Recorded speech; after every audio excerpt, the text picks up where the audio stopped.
Muy buenas noches, queridos alumnos, profesores, invitados.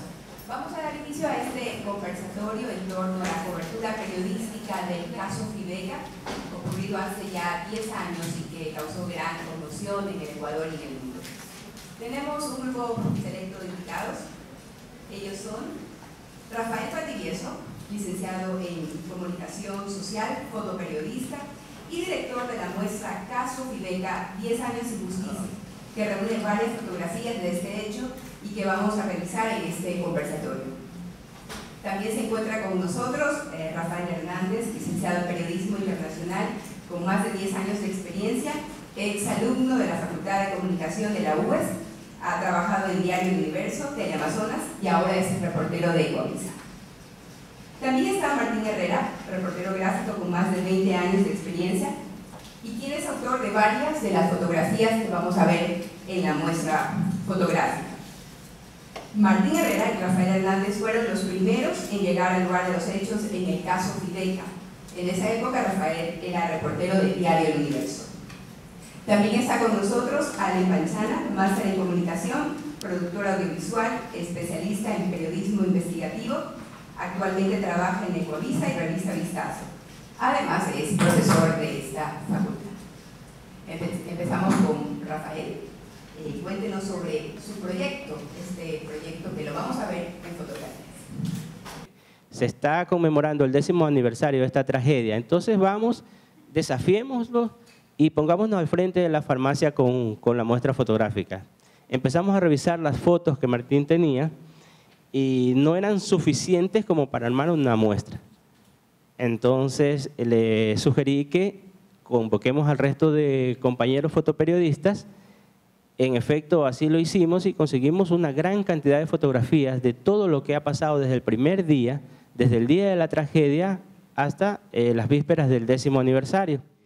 La iniciativa que Martín y Rafael tuvieron de rescatar este hecho, sobre todo porque hay algo muy particular de esta historia del caso Fideca, y es que realmente sin la fotografía central, la de Martín, no estuviéramos aquí sentados y no se hubiera hecho público lo que muchos consideran una de las principales violaciones de derechos humanos de la década pasada. No nos vamos a meter a opinar sobre el tema ahora, pero es cierto que se refleja muchísimo ese complemento que debe existir siempre en el trabajo de todo el periodismo. A veces la gente piensa que las imágenes solamente son importantes para los que hacemos televisión y eso es mentira. En el caso de la prensa escrita, imagínense el valor que tomó esa fotografía en específico. Yo creo que quizás puede ser bueno rescatar o recordar muy rápidamente lo que pasó ese día. Un operativo policial, 8 personas, presuntos delincuentes, llegan a la farmacia. Se da un tiroteo. Mueren estas 8 personas supuestamente delincuentes en principio, y cuando los medios de comunicación llegan, encuentran primero que nada que de los 8, 2 definitivamente no tenían nada que ver con el hecho como tal, porque uno era el mensajero de la farmacia y el otro era un cliente. 2, que al menos una persona, que por cierto lo pueden ver ahí, y ya mismo vamos a hablar de esa granada que es interesante también, lo puede decir Martín, que es el que entró a la farmacia. 2, y quizá lo más trascendental del hecho, esa persona que ustedes ven ahí con la camiseta, que se llama Johnny Gómez Balda, y la persona que lo lleva, Eric Salinas, que supuestamente era policía, aunque para ese entonces ya le habían dado de baja de la policía. ¿Cuál es el asunto? Martín toma esa foto, horas después la policía dice que no hubo detenidos, mejor dicho que hubo una detenida, una mujer, pero que no había absolutamente nadie más. Cuando esta fotografía aparece y la familia de este señor, específicamente la esposa, empieza a denunciar, las versiones contradictorias saltaron por todos lados y no sabían responder qué había pasado con este hombre y hasta la fecha no hay una versión coherente de qué pasó con este señor. Insisto, no nos vamos a meter a especular sobre qué ha pasado con él, pero creo que las fotografías hablan muchísimo por su cuenta. Llamó la atención esa foto porque le habían puesto una granada, había una granada por la mano de él, ¿no? Y cuando yo ingresé al lugar, a la farmacia, no había nada, o sea, todo estaba tal cual, no había movimiento, no había nada. O sea, ahí no había pasado nada. Y entonces pasó el tiempo y después de unas 2 o 3 horas nos convocaron a una rueda de prensa y ahí fue que el coronel, el mayor, dio la noticia que todos eran delincuentes y que no había ningún detenido. Después dijeron que había una persona detenida. Entonces nosotros nos quedamos mirando la cara con Rafael y chuta, aquí pasó algo. Y fuimos al periódico y bueno, y hasta esa época hasta ese momento no sabía lo que habíamos hecho, sino hasta el día siguiente que Dolores Guerra, la esposa de Johnny, me pidió las fotos, que nos encontramos nuevamente en la PJ, al día siguiente, jueves. Me pidió las fotos que le mostrara en la cámara. Ya estábamos con cámara digital. Le mostré las fotos y ahí se dio cuenta que era el esposo. Porque en el periódico solamente salió una foto. Una de estas creo que era, ¿no? El resto era otros momentos. Y pues ella pidió las fotos, me la pidió, y entonces le dije, no, yo no te la puedo dar, tienes que ir al periódico, que ahí te la van a hacer. Y bueno, a partir de ahí fue el problema que hubo, los policías no sabían qué decir porque ya se comprobó de que había una persona desaparecida. Y al respecto de las fotos, cuando yo lo veo salir, le hago la secuencia y lo meten a un Pathfinder y habían 3 personas más adentro. Y otra cosa más que pasó 10 años, yo la entrevisté, tuve una reunión con Dolores Guerra y a los 10 años me vengo a enterar de que ella recién se dio cuenta de que ese día era la foto del esposo porque él la llamó por teléfono a Johnny, la llamó a Dolores Guerra diciéndole que él estaba al fondo de la PJ, dentro de un carro con Chevino. La PJ es la policía judicial, por si acaso. Gracias por la aclaración, sí. Entonces, ella ahí, yo me vine a enterar a los 10 años de que ella ahí es cuando ella ata a cabo y ahí comenzó a pelear que él era su esposo. Entonces, cuando vio esa foto, ahí pegó el grito y dijo, no, ese es mi Johnny, gritaba ahí.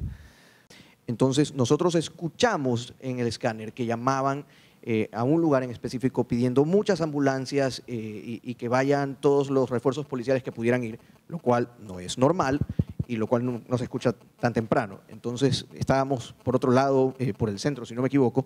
Y por el hospital de infectología. Por el hospital de infectología. Y nos dimos la vuelta y salimos corriendo para el lugar. Cuando llegamos no había todavía ningún otro medio y el sitio recién lo estaban empezando a acordonar. Entonces, esa fotografía nosotros la captamos sobre todo porque llegamos a tiempo. Habrán pasado unos 10 minutos y después ya comenzaron a llegar en masa todos los reporteros, fotógrafos y camarógrafos de todos los otros canales, pero ya esto ya había pasado. Entonces, en gran parte, un golpe de suerte, si lo quieres ver así, y también que estuvimos en el momento oportuno. ¿En qué momento ustedes se dan cuenta de la dimensión de este hecho? Al día siguiente.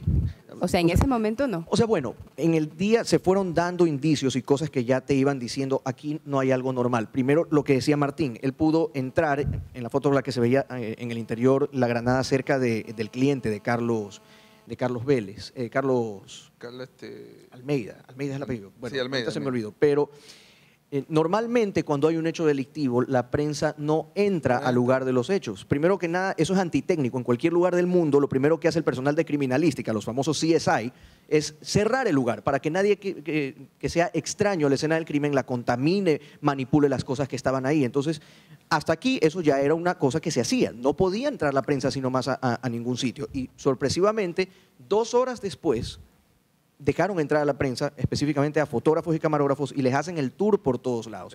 Eso ya de por sí era inusual, y Martín lo dijo, esto no es normal, ¿por qué nos están dejando entrar? Y después de un tiempo.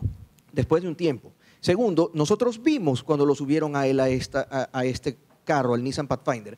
Es importante aclararlo, esa foto es solamente parte de una secuencia. Martín captó la secuencia completa desde el momento en el que el hombre va saliendo, Eric Salinas llevándolo, lo sube al carro, abre la puerta del Nissan Pathfinder, que hasta ahora me acuerdo el número de la placa, PTM 792.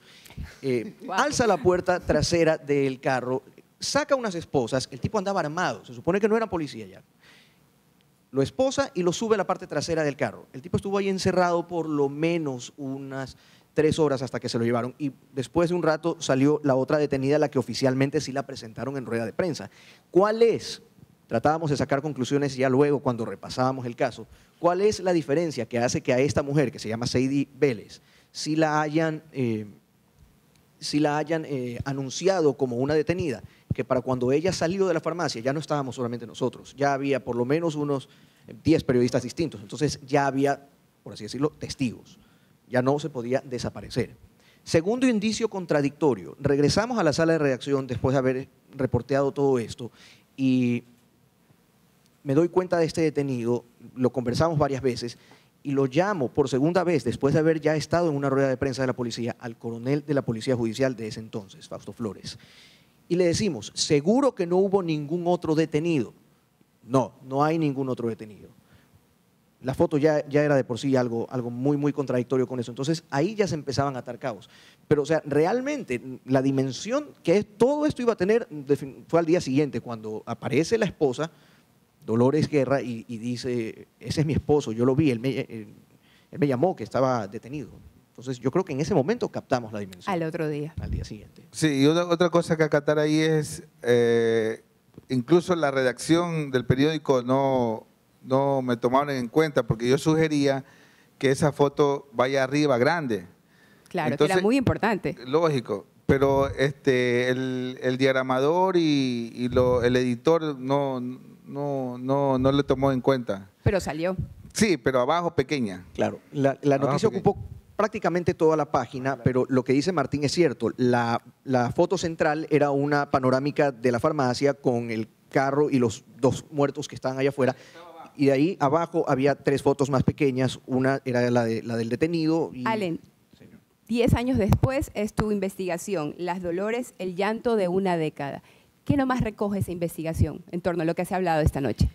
Mira, fue bastante complejo para mí rearmar esta historia porque yo necesitaba muchos elementos y de hecho agradezco aquí a Rafael y a Martín que me tocó entrevistarlos para un poco comprender. Entonces, hay frases de Martín que a mí en realidad son impresionantes y que son contundentes y que quisiera retomar. Dice Martín Herrera, autor de la histórica toma, quien 10 años después siente frustración. Esa foto ha marcado mi vida, dice Martín Herrera. Pero parece que no ha servido de mucho porque todavía no hay responsables. Los 3 gobiernos que se han sucedido en esta década no han hecho lo suficiente para aclarar el tema. La fotografía de Martín es tan contundente que fue la portada de todo el informe de la Comisión de la Verdad que recoge 118 casos que en este mismo rato se están judicializando. Otra cosa importante que la mencionaba Rafael, aparte de los 8 acribillados que recibieron hasta 15 disparos por la espalda y a un máximo de 50 centímetros. ¿Esto qué quiere decir? No hubo enfrentamiento, según la pericia técnica. Hay 3 desaparecidos, perdón, no hay 3 desaparecidos, hay 4 desaparecidos, que eso se reveló recién en noviembre pasado cuando salió la familia diciendo también… se sabía de 3. Se sabía de 3 desaparecidos. Cuando se hizo este evento en el que Martín y Rafael expusieron las fotos y que las Dolores aparecieron nuevamente en el sitio para conmemorar el asunto, apareció la familia de uno de los muertos y dijo, nosotros por temor no lo habíamos dicho antes, pero aparte de nuestro hijo, hermano, pariente muerto, hay otro que ese día también estaba aquí y desapareció y recién 10 años después se animaron a decirlo. La última fotografía que muestra a las 3 Dolores juntas es una fotografía que publicamos, aunque no era la que habíamos decidido. Nosotros la citamos a ella con sus hijos para hacer la fotografía final y las 3 aceptaron estar allí, estuvieron con sus hijos presentes, les hicimos una sesión fotográfica con Martín y después nos llamaron a pedirnos que por favor no saquemos esas fotografías porque iba a mostrar el rostro de su rostro actual, ¿no? Ahora que ya son adolescentes, ya son grandes y dicen no queremos verlos expuestos nuevamente a amenazas, a ser molestados ni nada. Entonces, solo pudimos publicar esa fotografía. ¿Cómo saber uno como periodista y con su deber de comunicador y su deber personal hasta dónde llegar? La verdad. Rafael.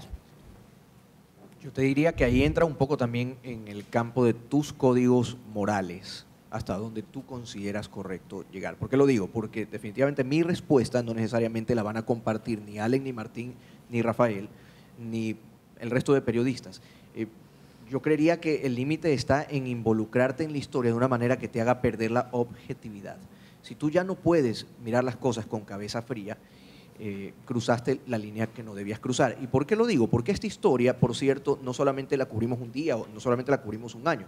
Es una historia, y ojalá que luego se pueda revisar con un poco más de calma la muestra, porque la muestra precisamente recoge toda esa trayectoria de 10 años en las que una y otra vez nos hemos vuelto a reencontrar con los diferentes protagonistas de esta historia. Nosotros hemos visto a los hijos de estas 3 mujeres crecer, hemos visto cómo ellas han evolucionado de amas de casa a abogadas, 2 de ellas ya son abogadas. Entonces, ¿cuál es el límite? Quizá el que nosotros nos hubiéramos dejado nublar, de hecho yo te diría que ese riesgo siempre ha estado ahí, por el aprecio, por el cariño de quizá dejar de informar y empezar a ya opinar o a sacar conclusiones apresuradamente, que también es otra cosa. Yo me cuido mucho cuando vuelvo a hablar del tema de no dar conclusiones, no porque no las tenga, sino porque igual sigo siendo un elemento de esta historia y una y otra vez vuelvo a informar de la misma. Entonces, si yo cruzo esa línea, ya no va a ser un trabajo válido desde mi punto de vista. No sé lo que opinen los demás. Allen. La pregunta es un poco difícil. Mira, yo finalmente vuelvo a repetir, los hechos. Que resulta que tú empiezas a investigar, tú dices, sin necesidad de dar opinión, tú puedes tener un punto de vista, puedes tener una interpretación, pero que finalmente eso no es un sesgo, que no es lo mismo, que quede súper claro. Pero, por ejemplo, me tocó recorrer, para hacer este informe, las casas de las 3 Dolores, hablar de los policías que están acusados, hablar con varios de ellos, hablar con la abogada, Luz María Pico, que fue quien defendió, y era la abogada de Eric Salinas, además. Y mira, hay cosas interesantes. Tú dices, ¿pero por qué mataron al mensajero de la farmacia? Resulta que solamente el día anterior, justo el día anterior a la masacre, le habían tomado las medidas para el uniforme. No tenía uniforme. No puedes empezar a interpretar. No te digo que te pongas de un lado o del otro, pero si hay que ponerse de un lado, yo creo que en este caso hay que ser el de los más débiles. Hay que ser del lado de las víctimas. Pero nosotros estamos precisamente para hacer nuestro trabajo, ¿no? Y este oficio, porque para mí no es una profesión, es un oficio, solamente nos tiene comprometidos con hacer bien nuestro trabajo, con crecer, con respetar a todos, sobre todo a las personas que miran nuestras imágenes, que leen nuestras notas, que ven nuestra presentación de noticias. Que nunca se debe minimizar ningún tipo de historia ni ningún tipo de fuente. En ese entonces, cuando a mí me asignaron a Crónica Roja, cuando entré al Universo, sentí un poco que era el patito feo de los nuevos redactores que habían contratado en Diario El Universo, porque a otros con la misma experiencia que yo, es decir, 0, y con el mismo entusiasmo de salir a contar la historia más importante del día sobre política o lo que fuere, en ese entonces me sentía como que me habían puesto en la fuente turra, por decirlo de alguna manera, y mira la tremenda historia que salió de aquí.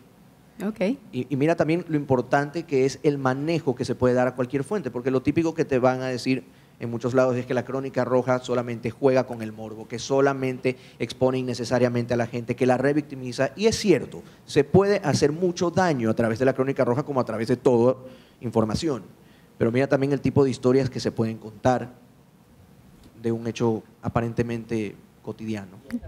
El propósito de esta exposición que hicimos era para eso, que ustedes han pasado ya 10 años, ustedes habrán tenido 9, 8 años, más o menos.